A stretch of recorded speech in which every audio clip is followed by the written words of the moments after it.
guys are probably going to ask me the question, would you recommend that someone purchase this?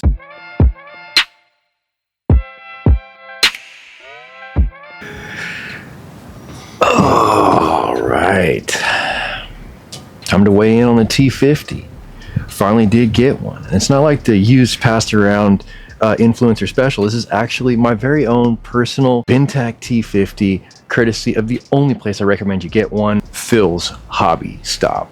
Honestly, Phil's Hobby Stop has been an unrelenting support of this channel. So if you like what you see on this channel, you're definitely gonna like what you see at Phil's Hobby Stop. He's just getting started with a brand new brick and mortar style store in Fairbanks, Alaska, and that's where this gun today is coming to us from. If you guys are a fan of the channel and subscribe, you've already seen the short where it does actually fill and take pressure on the very first attempt. Had no foibles whatsoever when getting to the pressure that you see in front of you.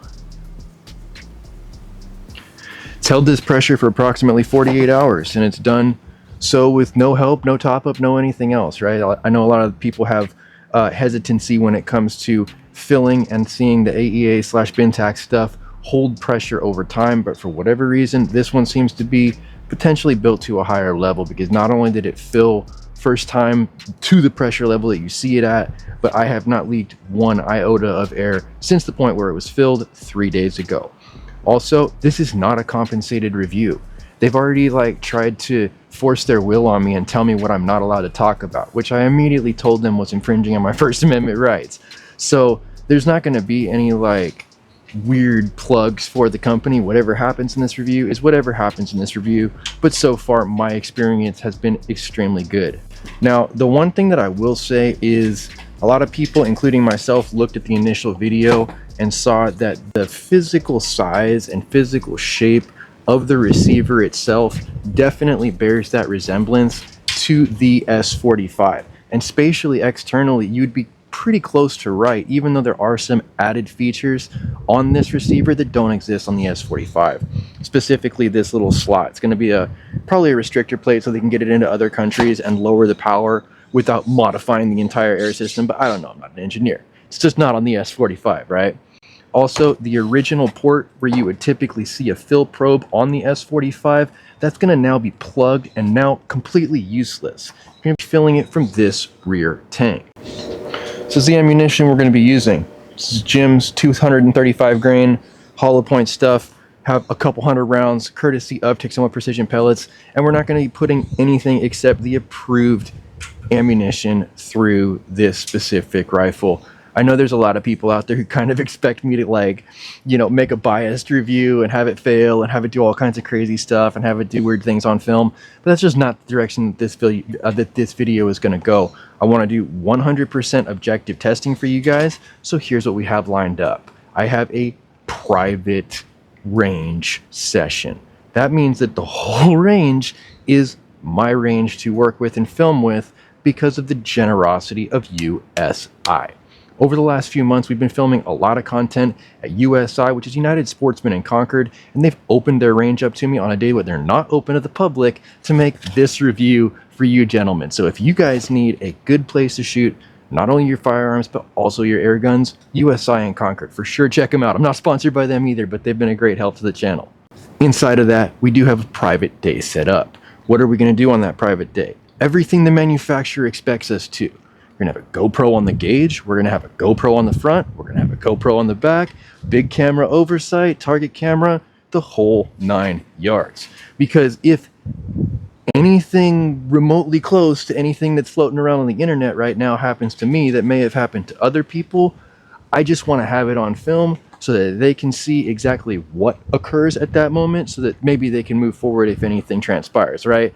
There's never, ever a negative to having more footage as opposed to less footage. We have enough ammunition to really do the accuracy as well as the energy testing, and it should be a really cool opportunity to potentially get out to the action pistol range, right? It's not necessarily like a full-size rifle carbine, so I think we could maybe, if they're really cool with us, get this out to the action pistol range and just kind of run and gun with it a little bit. That might be the absolute best usage for something like this, engaging kind of like the higher intensity targets in that range setting that we have available to us. You guys are probably going to ask me the question, would you recommend that someone purchase this? And I guess that depends on what your position is. For me personally, $1,600, it's a steep price. But for the engineering that goes into this machine, I kind of understand why it commands the value. I think there's also an unspoken reason why it commands the value, but that's a topic for another day. If you have the disposable $1,600, and if you have no alternatives, this is probably a pretty solid offering. Having not shot it at all, having gone based on the fact that some S45s out of the box won't take air, and this did everything it was advertised to with no coaxing or coercing, I think maybe this one might end up being worth it. Obviously, it's going to come down to how the performance plays out on the range for us, but I think there's a big difference that we really have to talk about here, and it's these magazines.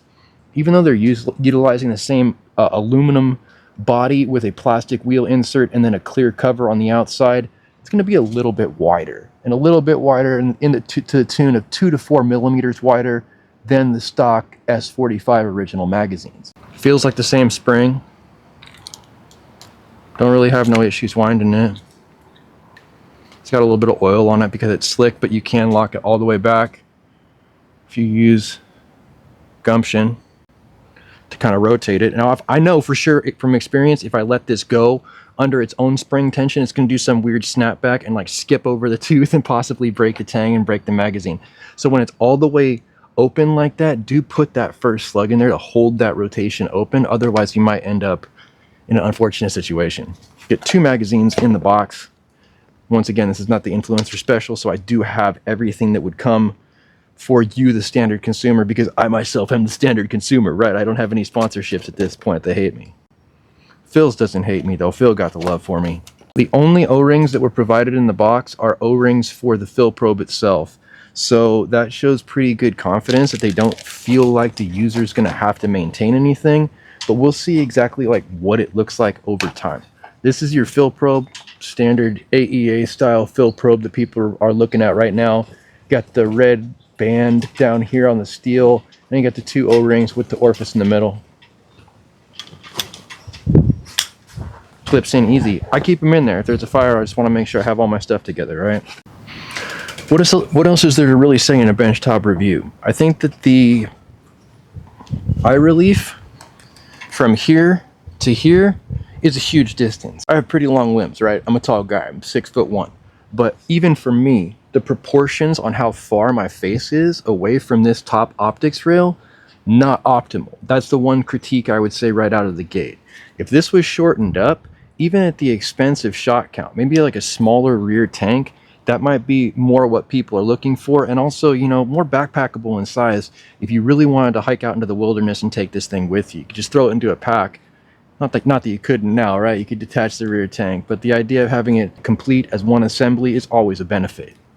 Now, as you can see, I did put the MACABESPEED.com rail kit on it, as well as a thumb hole grip. It did not come with this rifle, but they're very cool and they are available out there. Because just from what I'm hearing from the general public is that this is equally as loud as a firearm, I'm just going to go ahead and make the move of treating it like a firearm and take it to the firearm range. Let's go ahead and get this thing packed up, get all of our tanks aired up, and make preps to go ahead and get into our private range session.